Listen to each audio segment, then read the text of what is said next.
Hello there everybody, it's Paranoia and welcome back to Higurashi When They Cry. I deeply apologize for the grievous delay in videos because my microphone setup I originally had bunked out on me.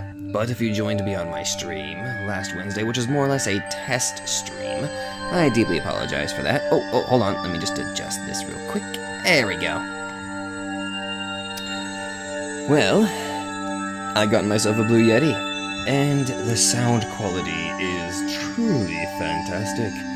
And now, the thing I've been dreading the most. Let's continue with this nightmare.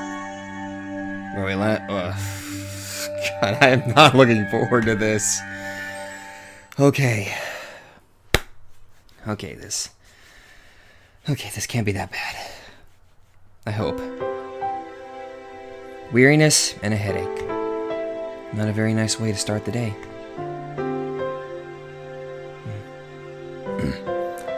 What's wrong, Keiichi? You don't look so well. When did you go to sleep? It seemed that my mom had noticed my sullen state. Yesterday, I kept on waking up in the middle of the night. Without a doubt, I felt a presence. I felt the presence of someone standing in front of my door. I told myself repeatedly that it was my imagination and forced myself to try and sleep. Except, not being able to stand it, I gathered up my courage and opened the door. Of course there wasn't anyone there. I think I did this 3 times throughout the night. Or maybe I just didn't remember doing it any more than that. Even though I was able to get to the breakfast table without incident, I still didn't feel at ease. It might be a cold. I don't really have an appetite. My, you do seem a little warm. Well, can you make it to school? Technically, I did go to a school, but it was mostly self-study. It wouldn't matter much if I missed a day, would it? It could have been that I hadn't been feeling well for the last few days because I really did have a cold. If I took some medicine and got a good day of rest, I might be able to greet everyone with a smile tomorrow. Oh! Startled, I looked back and forth between the entrance and the clock. It was 10 minutes later than when I usually met up with Rena. It was Rena. Rena-chan came to get you. What are you going to do? Are you going to take the day off? Rena was a good girl. She might be somewhat quirky, but she was certainly cute. The lunches she made were delicious, and she always looked out for me. Why should I be so scared of something like that? It wasn't Rena's fault. It was probably mine. It had to have been my cold. It just had to be. I'll rest. Sorry. And then I'll go send her off for you. Mom headed off to the door. I would have to pass by the entrance to get back to my room. I didn't have the nerve to meet with Rena, so I wrapped myself in a blanket on the sofa and closed my eyes. I was so sleep-deprived I quickly fell into a deep slumber.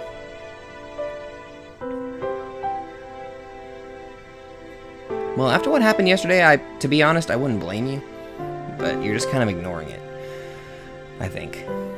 I'd only intended to lie down for a bit, but it was almost noon when I woke up. I called out to my parents, but they didn't seem to be around. On the table I found lunch prepared in a note. Mom and Dad had apparently driven off to somewhere far away. It likely had to do with Dad's work. This happened every so often, so it wasn't that unusual. They would probably be back after some time after dinner. On the note it said, "The insurance card is in the cabinet. Take it and go to the hospital." There was also a well-drawn map to the hospital. That's right. I hadn't been there before, so I didn't know exactly where it was. I had a light lunch, although it really was just leftovers from the morning, and just in case, went to the hospital.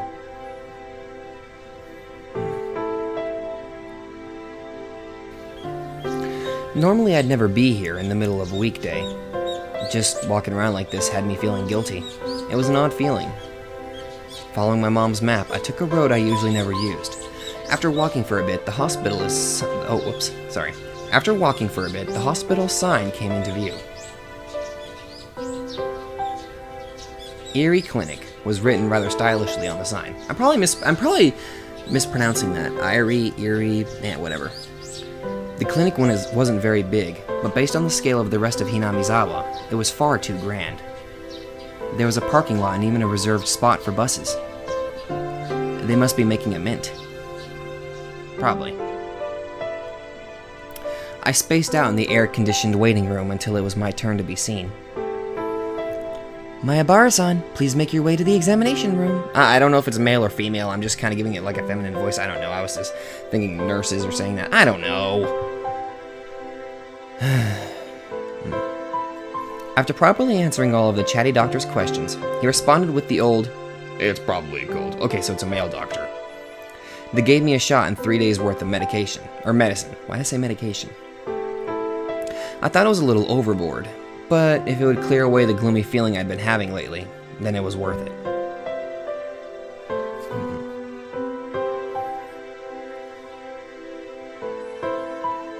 I settled the bill and took a quick trip to the washroom.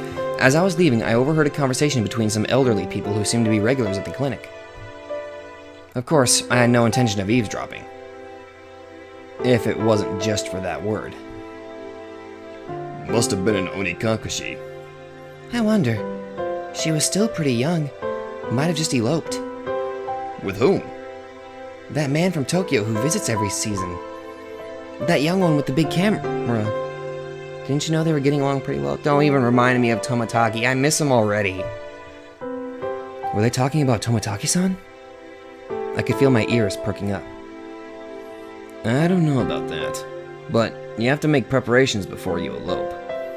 Leave a note or quit their job or something. It's an elopement because they didn't leave a note or message. The thought that I'll never see that young nurse's face again makes me rather sad. Takano-san is an upstanding young woman. She'll be fine wherever she goes. So her name was Takano-san.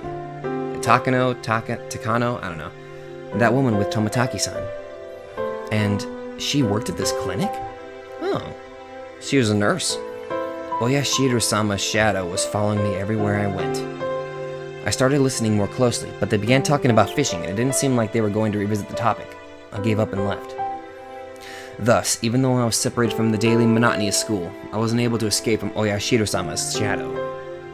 But of course, Oyashiro-sama was the guardian deity of this place, of Hinamizawa.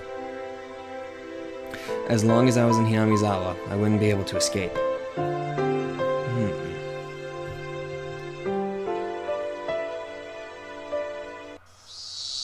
Okay, the music stopped. Now as soon as the music stopped, I just felt like my heart dropped for like a moment.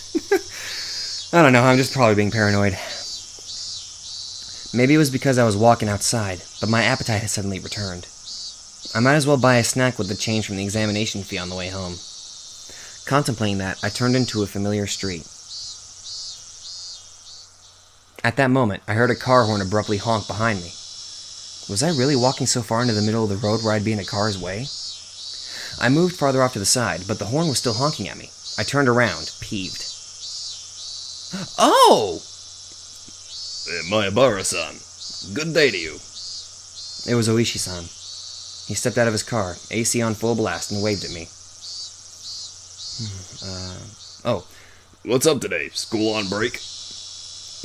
Just not feeling well, so I took the day off. I was about to buy lunch and head back home. That's great. I'm just about to get lunch myself. Would you mind going together? If you're not feeling up for it, then don't mind me. I was just going to lie down after going home anyway. And I didn't really have a cold. I don't know, wait, I need to see who's talking. Okay, so it's Oishi-san. I doubt you'd want to eat at one of those local places. Let's go into town. It's a bit of a drive. Is that alright? I know a pretty good place. I'd finally begun to understand Oishi-san's roundabout way of saying things. He probably wanted to talk to me about stuff that would be difficult to discuss while in Hinamizawa. Well, it's a good thing we'd probably be getting out of that town just to be safe. I don't know. I went with Oishi-san, riding in his frigid car. It was almost as if the bright sunlight outside was a lie. I'm sorry about calling. Oh, so it's... I'm sorry about calling you so late last night. Oh, whoops. Did your parents get angry at you? No. I recalled Rena, who had been listening to the phone conversation all that time, separated from me just by just the door. Even now, in the brightness of the sunlight, the thought still creeped me out. Hell, it freaking creeps me out. With a big bump that jolted the car, the road connecting to the city changed from dirt to pavement. My head swiveled back with a sudden realization. That's right. This was where Tomotaki-san died. They've hit a snag on the investigation regarding Tomotaki-san. Oishi-san spoke while peering at me from the corner of his eye. They believed it was caused by hallucinogens, given how he was clawing out his own throat. But a drug that could cause that to happen so suddenly is extremely hard to come by. Bear in mind, of course, the autopsy was done with that premise in mind, but we didn't find any leads. You know that thing you see in comics all the time? Where there's a drug that, if you put it in them, it doesn't leave any traces? It exists. Sakinolacol something or other. Well, it's pretty common. But you see, there doesn't seem to be any kind of drug that could cause Tomotaki-san to react like that. Then, you're saying the police concluded Tomotaki-san just died from the curse? I couldn't help but feel that the police were worthless. I just wanted the idea of a curse to be dissociated from Tomotaki-san's mysterious death. Unfortunately, that's how it looks right now. But putting aside the cause of death, without a doubt, he was surrounded by a group of people and had taken a beating before he died. That was no curse, but an incident that unquestionably involved other humans. That made me a bit relieved. Well, I did not deliver that line correctly. We passed in front of the rather desolate, but still busier than Hinamizawa train station. The car pulled into a restaurant parking lot, and I followed Oishi-san into the shop.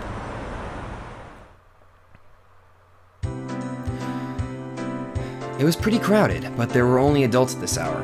Of course, there wouldn't be children here in the middle of a weekday. Well, yeah, they're freaking in school. 2, please, non-smoking. This way, please. When you are ready to order, please call me over. We were led by a peculiarly dressed waitress to our table. I sat with Oishi-san in the booth. Okay, so I was right to guess that it was a female leading. That was the same. Okay. So, what do you think? Aren't the waitresses' outfits here cute? Huh? Well, I guess. The shop is always quite busy. It's more about the waitresses than the food, you see. Okay, so it's like Hooters. God, I don't like that. I don't like places like that. That's disgusting. Uh-huh. Oishi-san, you're leering. Am I really?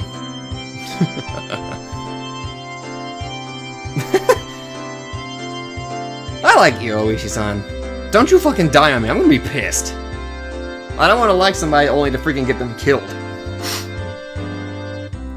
Regardless of how the waitresses looked, the food was decent enough. Finishing our meal while talking about some inane topic, Oishi-san's after-meal cup of coffee arrived at the table. Yesterday, we talked about Hinamizawa's past, didn't we? Yeah, that it was the village of man-eating demons, or something like that.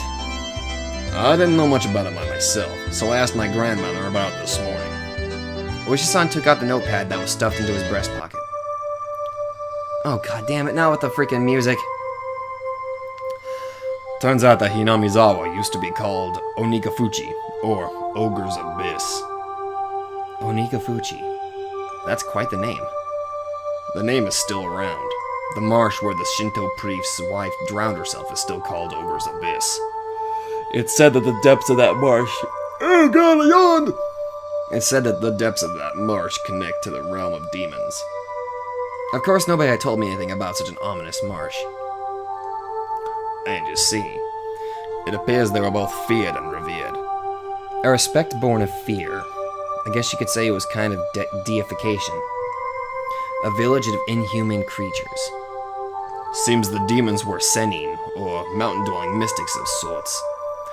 Taking villages with incurable illnesses into the Ogre's Abyss and healing them, for example. Even if we are calling them demons, Tengu long-nosed goblins or sennin would be a more apt description. They don't seem like such terrible people even though they were called demons. But they were still man-eating demons. According to the story my grandma told me, as payment for treating the son's illness, "Let us eat the mother who brought him here," was apparently how things went. The price of curing her son... Oh, whoops. The price of curing her son was herself? That's unsettling. Of course, the mother took her son and ran. Then, you see, all the people who lived in Onikakushi, the demons chased them down, rounded them up, and captured them. The entire village, apparently. That's quite a frightening thing to imagine.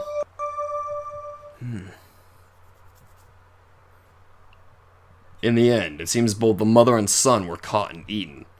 The end. There's a problem with this story. Both witnesses in this story were eaten, so nobody would be able to tell the tale. Huh?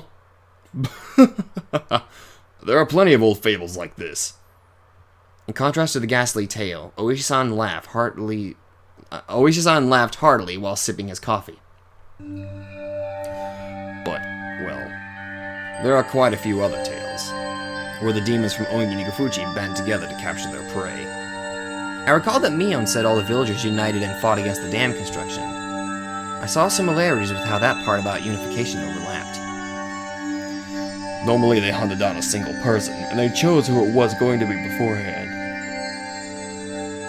Huh? That caught my attention. Oishi-san also appeared to be pondering what it meant. My grandmother told me that you must never interfere with the demon's hunt. You should just hole up in your house and hide under the covers, she said. So what does this all mean? It means you mustn't ever help or protect the prey. As long as you don't disturb the demon's hunt, no harm will fall upon the villagers. It seems there's that kind of rule. Basically, don't help the victims. Pretend you didn't see the atrocities, in other words. What happens if you break the rule? Well, they're man-eating demons after all. Many parts of that tale caught my attention. Parts of the story he told me overlapped with his theory that the perpetrators were all the village families. Even if it wasn't the whole village, it was conceivable that the villagers were hiding under the covers and leaving them to die, when there's a group that was on their hunt, wasn't it? I didn't dare speak it. Then, Oishi-san, I guess it looks like it's either the village families or a group of villagers perpetrating the crimes. What do you think, Mayabara-san? Ah, excuse me. Another cup of coffee, please. That's what I wanted to know. It seemed that we were both waiting for the other to say that last part. I waited for the waitress to finish pouring coffee before speaking.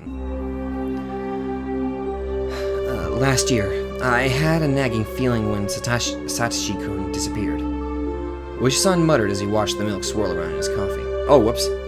So, those friends of Satoshi-san, meaning your group of friends, Mayabara-san, I had a bit... Really, just a little bit, okay?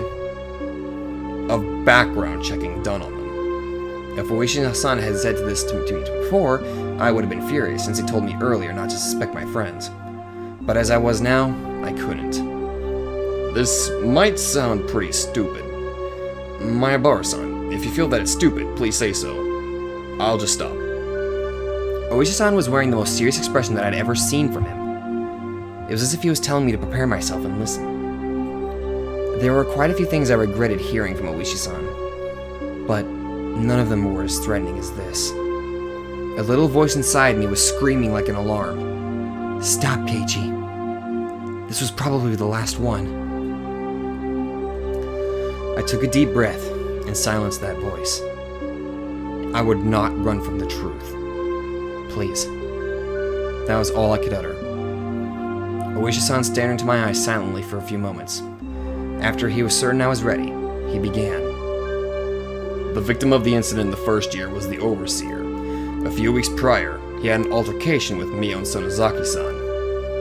Multiple altercations. Oishi-san had said before that Mion had defied the dam project vehemently. Well, it wasn't hard to imagine how she'd be if she got worked up. In the second year, the married couple who supported the project died in that accident, right? They had a daughter. Her name was Satoko Hojo-san. Huh? Satoko, meaning Satoko? Wait, seriously? Oshi-san told me that my voice was too loud.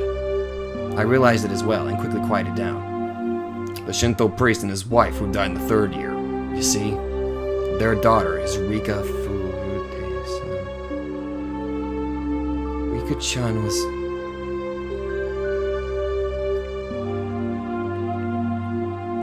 Okay.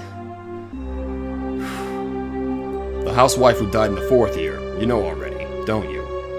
It was the step-aunt of Satoko Hojo-san. She was in her aunt and uncle's custody, as she had lost both of her parents in the accident. She lived in the victim's house. I could tell my lips were getting dry. I didn't even have the wits to keep my mouth from hanging agape. I thought it was nothing but a bizarre incident, one that I could easily distance myself from. But clicking and clacking, it had snuck all the way to my feet. The one who disappeared the 4th year, by the way. He was Satoko-san's older brother. Wait, just a second. It took everything I had to finally say that. I gulped down a glass of water and once again wiped my face with a napkin. Calm down, Keiichi Maebara.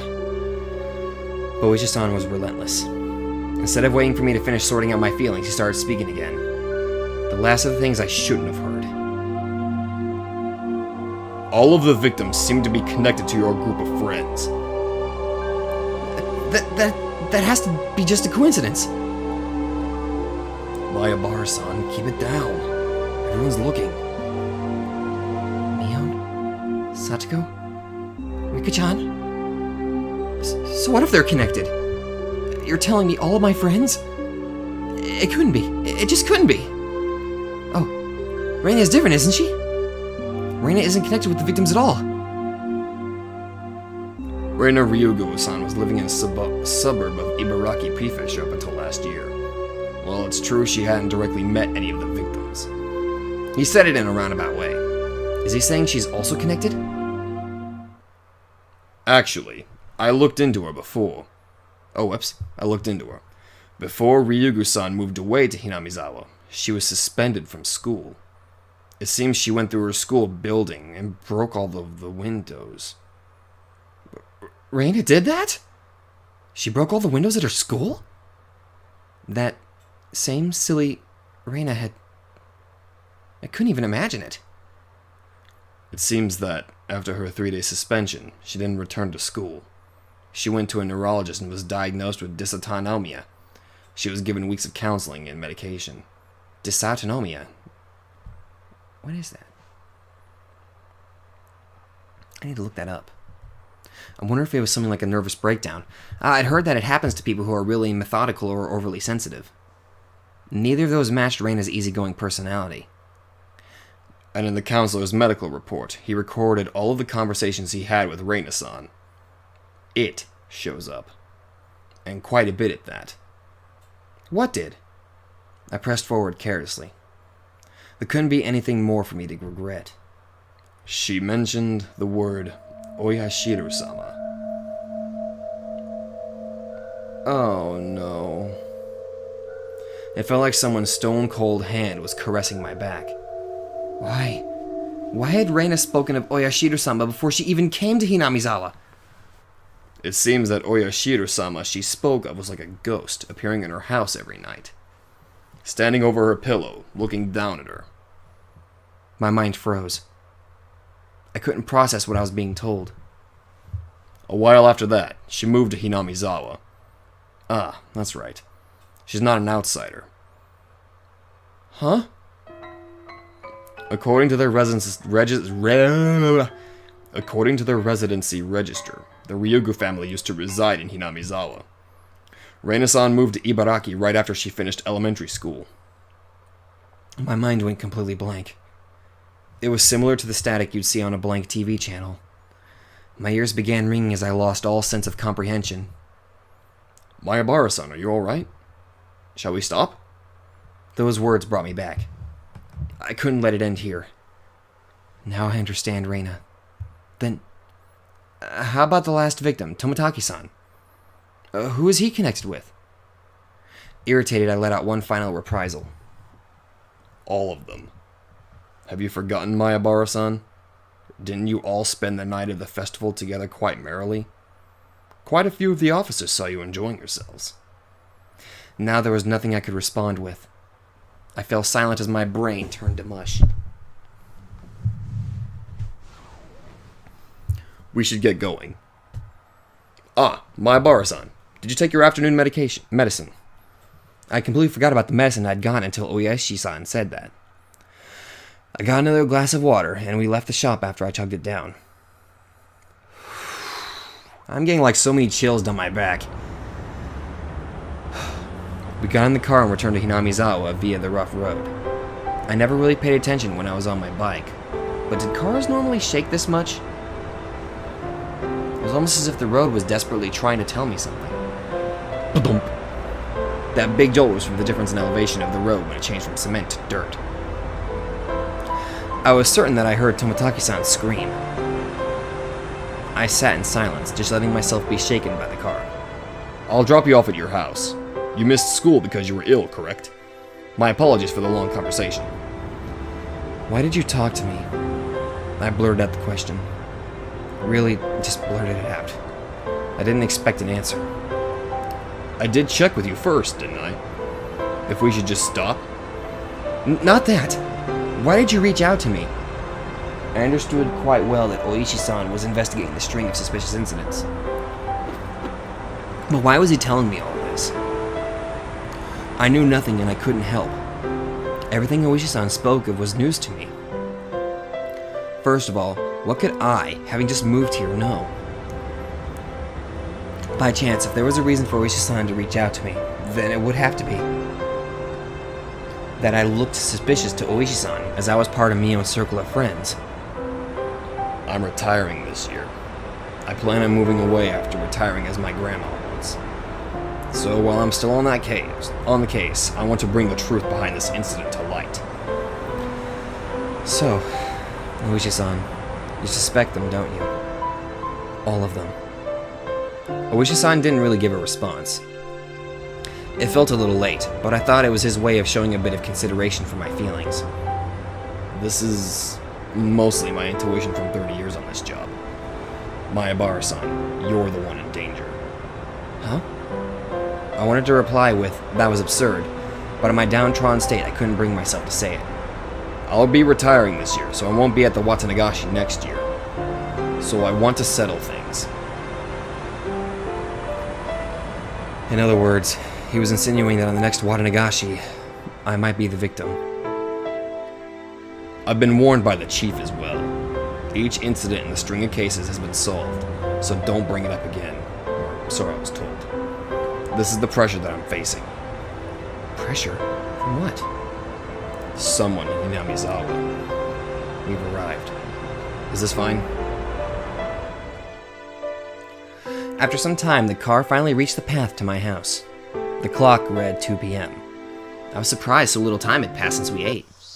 It was hot outside the car. The chirping of the Higurashi hurt my ears.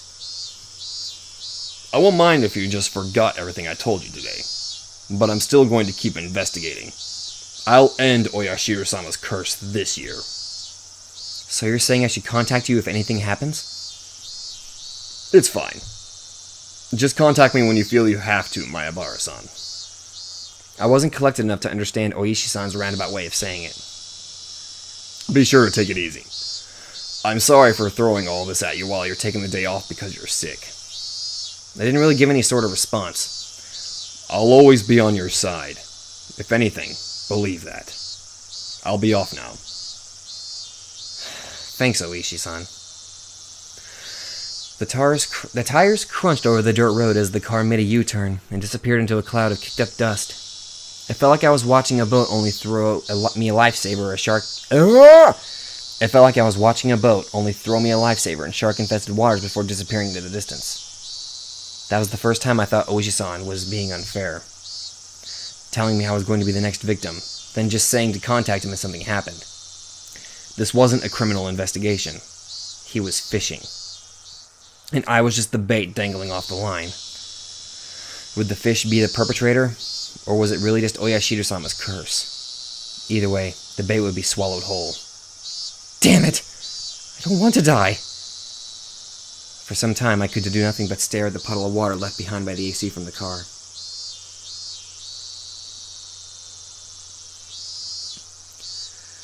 Shit. This is getting really, really dark.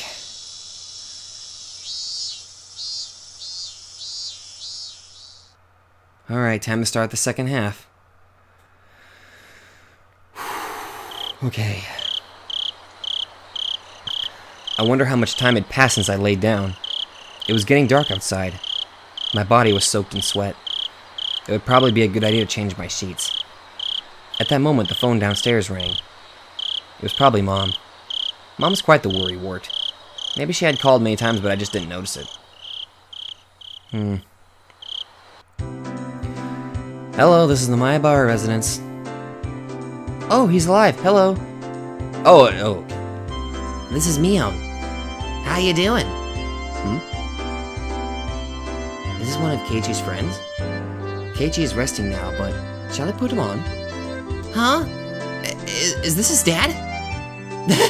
Sorry. Idiot. You fell for it. Huh? Kei-chan! After our exchange, we both had a good laugh together. Except I was suspicious of her even as we were laughing. Was everybody really involved in the incidents?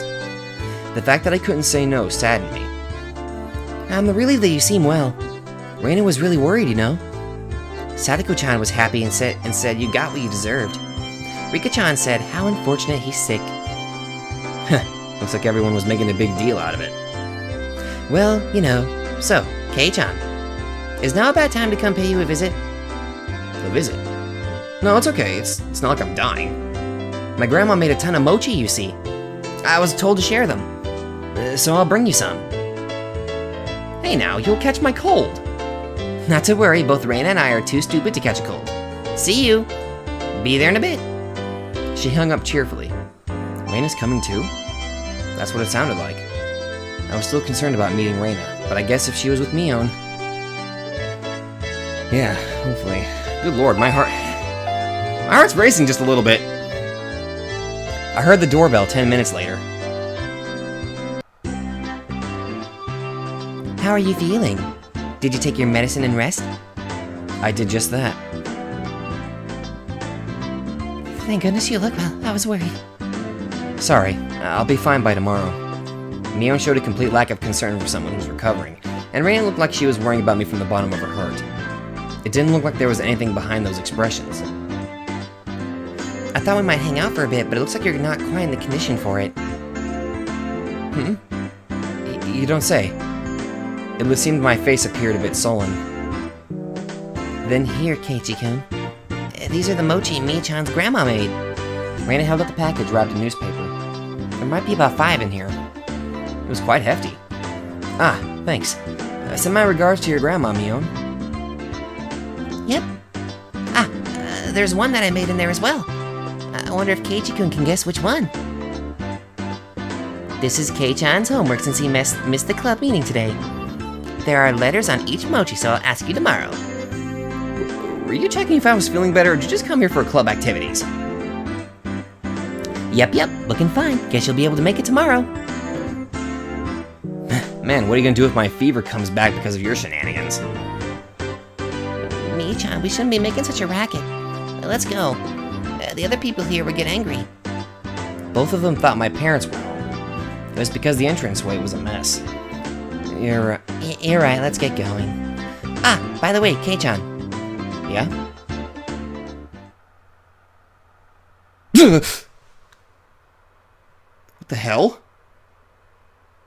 Oh no, not you too. God damn it. My fucking heart dropped again, no. What did you eat for lunch? The sudden question startled me and I went wide-eyed when I saw Mion. I'd never seen her like that. It was a highly unsettling visage. But why is she asking about what I ate for lunch? What she said was so inane it was almost meaningless. The way she said it, it was almost like she didn't even care at all about what I ate. I ate out. She must have suspected that I was with Oishi-san. Anyway, I felt that if I hesitated or tried to change the subject, then they'd read too deep into it. So I tried answering as quickly as possible. Except, contrary to the efforts I had made, there was a pause before they replied. Oh God! No! So you ate out for lunch, Keiichi-kun? The glimmer from Rena's eyes had changed at some point as well. It was now sharp, as if to make me feel the feigned ignorance behind her words even more. As if she already knew. That's how it looked to me. Well, was it good? Why are you asking me this? Mion was speaking in an unusually low tone. Almost as if she knew that I'd eaten at the restaurant in town. No, I'm overthinking this. I mean, both of them should have been in school at lunchtime. There was no way they could have known where I was. Seems you were with a rather austere-looking older guy. Who was he? Flop. The package with the mochi I was holding slipped out of my hands. I could tell the blood had drained from my face, making me go pale. Oh? Keiichi-kun, who was he? Could it be the person from before, I wonder? I could feel the back of my throat going dry. This was no longer a bluff. They knew everything. How do you know that? It took everything I had to finally force those words from my throat. My knees were shaking. Because there's nothing this old man doesn't know. Mion sneered knowingly, and her laugh seemed to carry on forever. So, Kei-chan, what did you talk about? It seems like you got pretty worked up over it, too. We weren't talking about you guys. It didn't have anything to do with you or Rena. Isn't it a bit strange to hear our names come up even though nobody asked about that? Fuck that smile. Rena's unwavering gaze pierced through my eyes and peered further inside me. I'd dug my own grave. My heart was throbbing so much it felt like I was going to explode. Well, whatever you're trying to hide, this old man already sees through it all. Remember that. I couldn't even shake my head. It took everything I had to stop my teeth from chattering. She never let her gaze break from mine, even as she tilted her head slightly. Keiichi-kun, you don't look so good. I think you should lie down. That's true. We should both head back home. As if nothing had happened, they both giggled at each other and started making their way out. I hadn't moved a muscle since I had dropped the package of mochi. As they left, the door slowly closed behind them. All I could do was stare, as if I couldn't move until the door was completely closed. Just as the door was just about closed, it opened again slightly with a sudden creak, sending my heart racing once again. A single eye peered in through that narrow slit, and Mion's hawkish gaze peered at me once again. See you, Kei-chan. Yeah. I'd hate it if you missed school tomorrow, alright? Thud. The door closed. I wasn't able to move a muscle even after their low laughter died off in the distance, and silence once again enveloped the room. Coming back to my senses, the first thing I did was lock the door.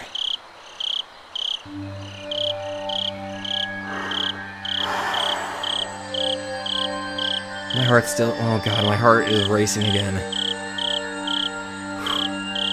They knew what Oishi-san and I talked about. Why?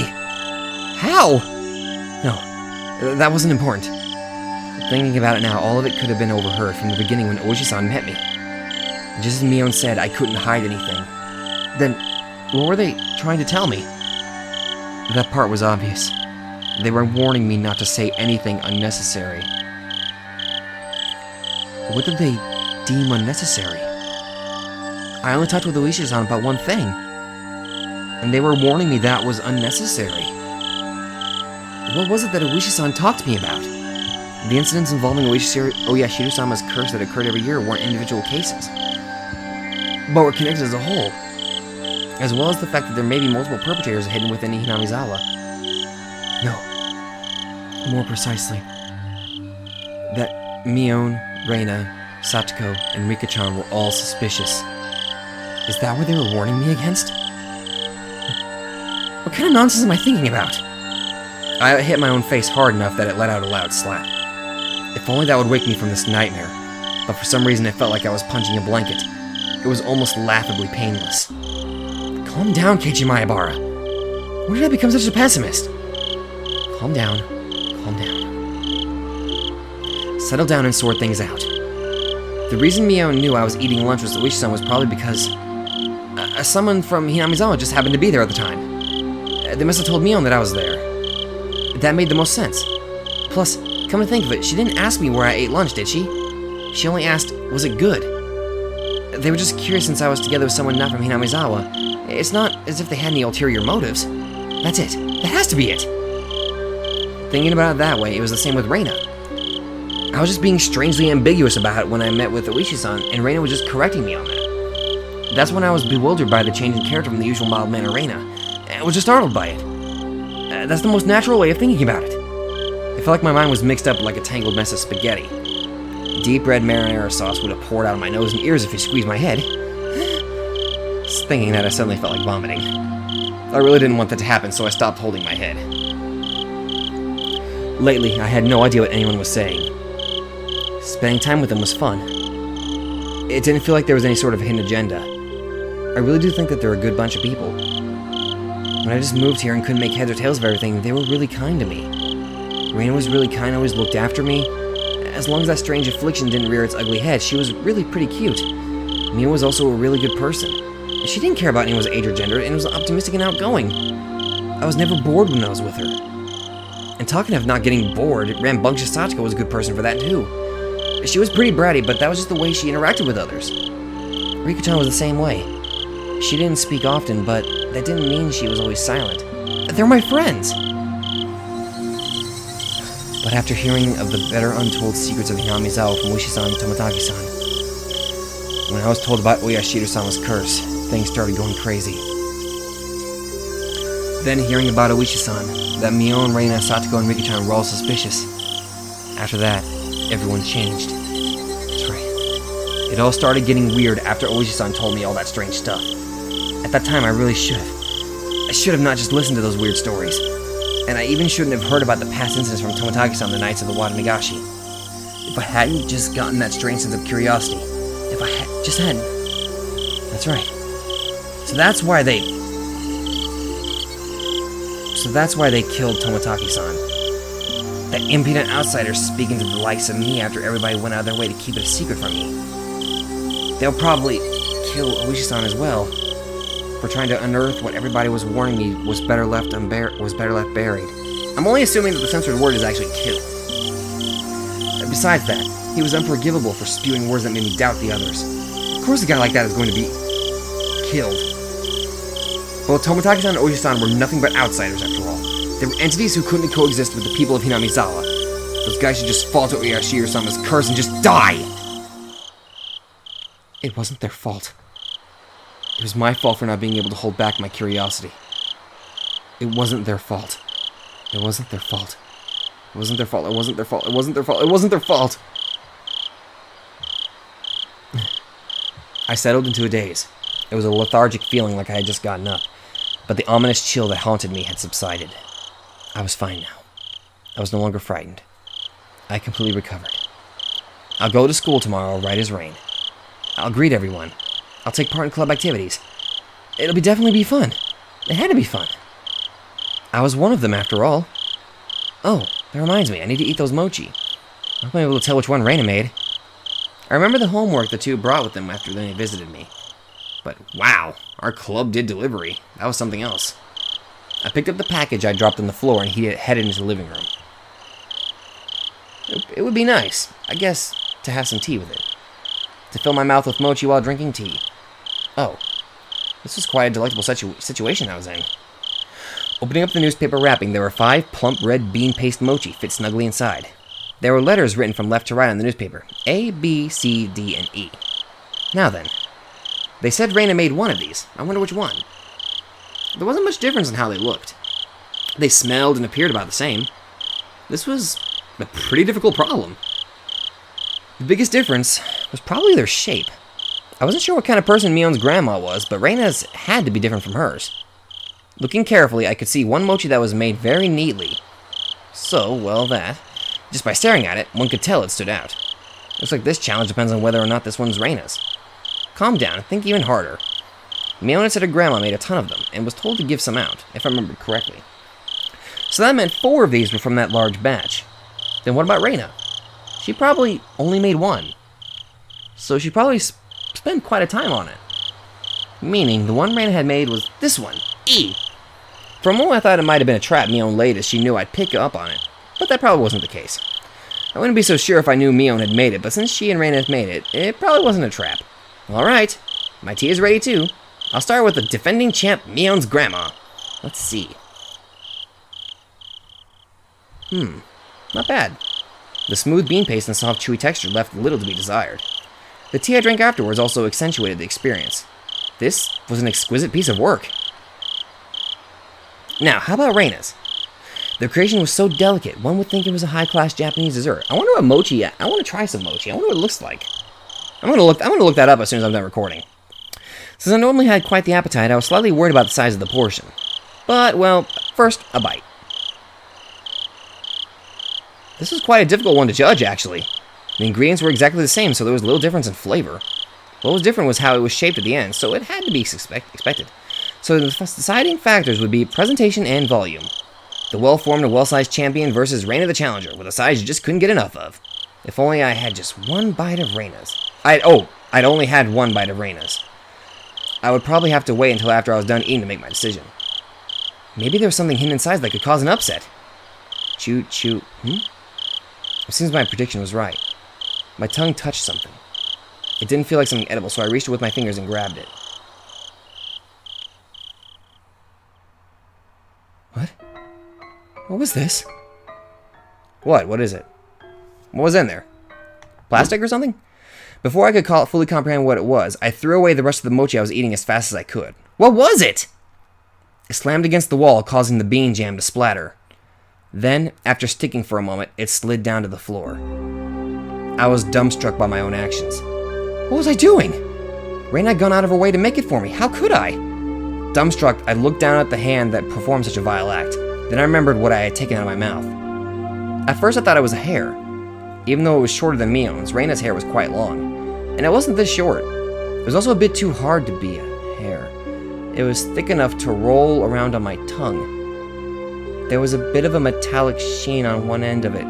Ah yes, there was a hole for where thread goes through like it was a sewing needle.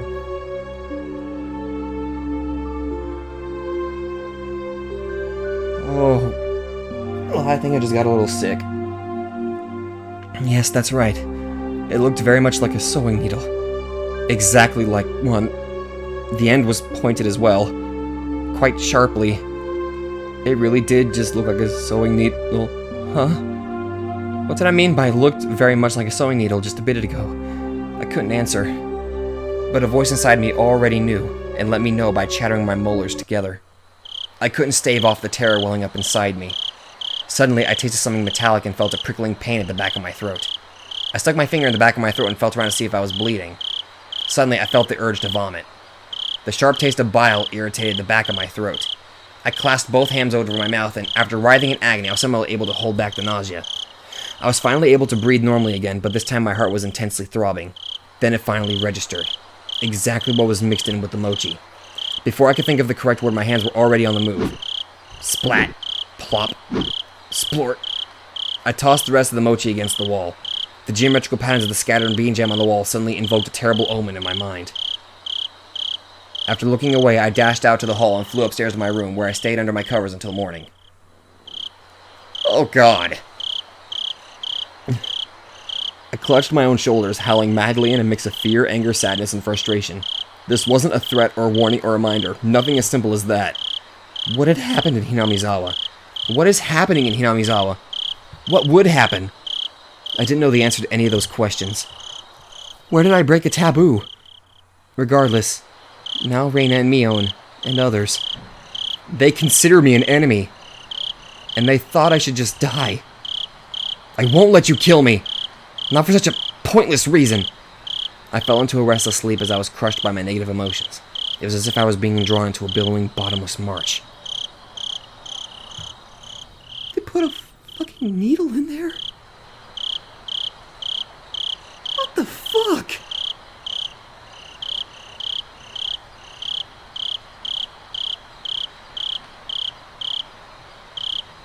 You've received new tips. What's a medicine that makes you commit suicide?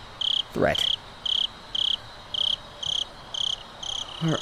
Oh, come on. Is that a fucking needle? Hard to swallow. Yeah, no shit. Okay.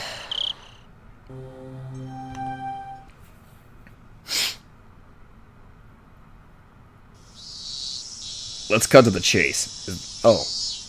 Is there a drug that causes someone to kill themselves?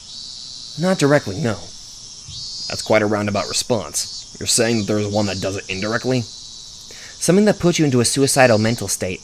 Like that? That's hard to say. What would a suicidal mental state be? Like a person with a serious bipolar disorder. It's believed that people are most likely to attempt suicide when swinging from depression to mania. Clinical depression and bipolar disorder are different. Clinical depression indicates a prolonged state of depression, whereas bipolar disorder is characterized by a passive depressed state accompanied by a very active manic state. Individuals with clinical Individuals with clinical depression suffer from low self-esteem and are quite pessimistic, but rarely commit suicide. They do not have the willpower to commit suicide, nor does mania on its own lead to suicide. That has an opposite effect, filling the person with confidence and making them feel as though they're walking on air. Thus, they do not commit suicide. That's interesting. Neither state causes suicide, but when the condition... God damn it, I keep yawning again.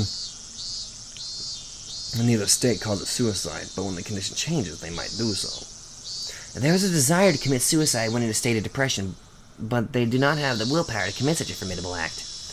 But when they enter mania, they gain a burst of willpower and their body moves as they desire. I see. So it means that they gain the willpower to commit suicide.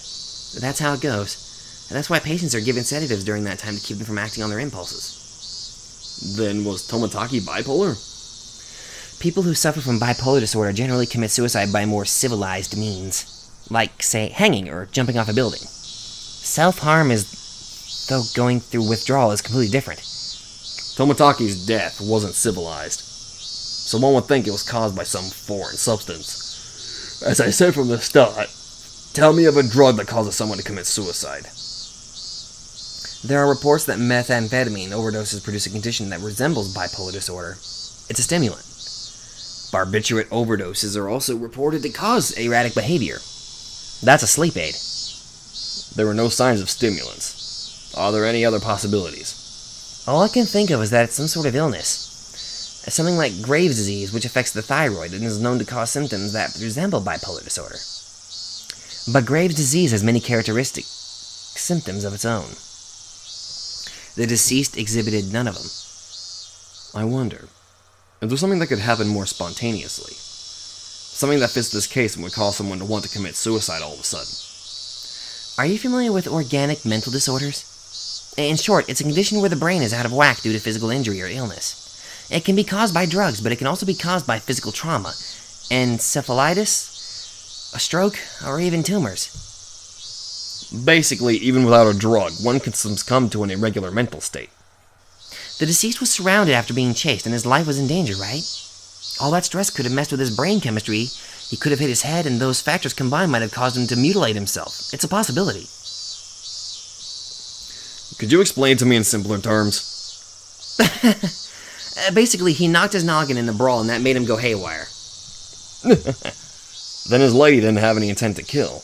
Just smacked him in a bad place when he nicked some change. The two plump men laughed hoarsely.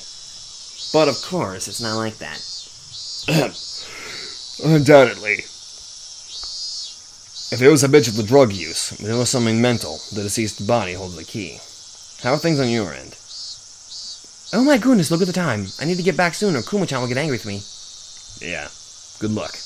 Best wishes. Best wishes.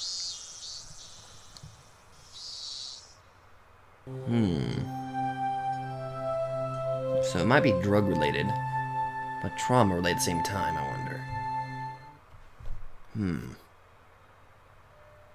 Alright, let's see the threat. Those guys just now. They had national diet badges. Oh, whoops. They had prefectural assembly meeting and city councilor Sonozaki. That's interesting. The prefectural assembly member and city councilor are related. That's dirty is what it is. Shouting out each other's names during elections. While one is up for election, the other one holds an assembly and they double up their campaign activities. Blatantly. I don't know much about this stuff, but isn't that against the rules of the election? As long as they have no prior consultation, there are no restrictions on their political activities. Kuma-chan, the investigation division is going to be pretty tough for you. You should at least brush up on election policies. I'm not suited for the intelligence division, because I'm dumb. There was prefectural assembly member Sonozaki and city councilor Sonozaki. Also, the mayor of Hinamizawa. All of them involved with the Sonozaki family. What crap. Looks like they were seen off by the department chief and the deputy chief. It came to me.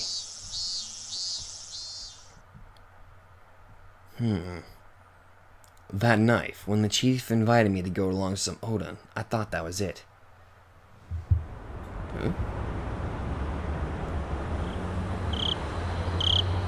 You have a lot of connections, so you might have heard something. Did you? Nope. Not a thing. Oh, whoops. Ma'am, I'll take a tofu fritter and fish cake. The counselor balked at me in the police chief's stead. Oh my, is that so? Oh, whoops. Oh my, is that so? Ma'am, I'll take another bowl. Prefectural Assembly member Sonozaki and City Councilor Sonozaki were both intimidating. Our snot-nosed career police chief couldn't even handle being yelled at by them. They're like Yakuza. A petition with your name came up regarding how the investigation of the Hinamizawa incident is being handled. Goodness me. I'm not the faintest. No need to play dumb. You're reopening the past cases regarding Hinamizawa, aren't you? I've already got my hands full with Tomodaki's death, actually. Really? If that's true, then there's no problem. There was a period of silence. While we were silent, we made headway on our food and drink. Whew, that was quite the feast. This month has been a bunch of losses for me, so my wallet was feeling the pinch. Much appreciated. Nah, it's nothing. Tell me a good horse again. I'll bet on the same one as you. I haven't been doing well there lately. I haven't been able to read the horses at all. Taxi! I'm going by train. The police chief is taking a taxi. I have my own car, but it'd be rash to drive it home. Can't blow it right before retirement with a DUI. Even though he could still rattle off, it looked like his legs were already goo. Pushing him into the cab, I gave the driver the police chief's address. Well, see you again tomorrow. Happy New Year. Alicia-san. Yeah. The past incidents have all been closed. Stop lumping them all together. Those villagers half believe it's really a curse. Well, I'm not convinced. Going to be retiring next year, aren't you? Aren't you going to pay off your mortgage with your pension and move up to Hokkaido with your mom? Mother pines to return to the land of her birth. It's the least I can do. And the pension, well, it'll let me enjoy myself in Suzukino. The police chief may issue a special retirement salary raise, he says. A public servant's pension is calculated based on their monthly salary. So if you were to get a raise right before your retirement, your bonus would be inflated. And you'd get a heavy surplus of funds. That tends to be how it's done around here. Of course, it's not a custom that's thought of highly. The difference between the bonus and the pension is quite a bit. I'd expect nothing less exemplary from our egghead chief. But, well, they say our salary is compensation for our hard work, but in the end it really just has to do with the passage of time. That's not something I can laugh at, but I'll laugh through it anyway. I don't think it's anything exemplary. But given how hard you've worked, it's not odd that you're getting that much of a pension. I'd like to get that much myself. Whoops. If I can get it, well, of course I'd want it.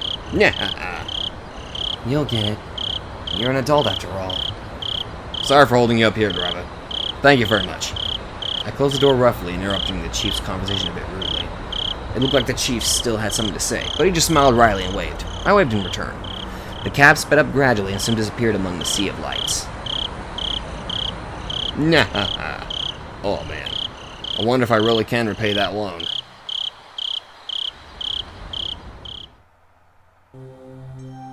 What does that have to do with the threat?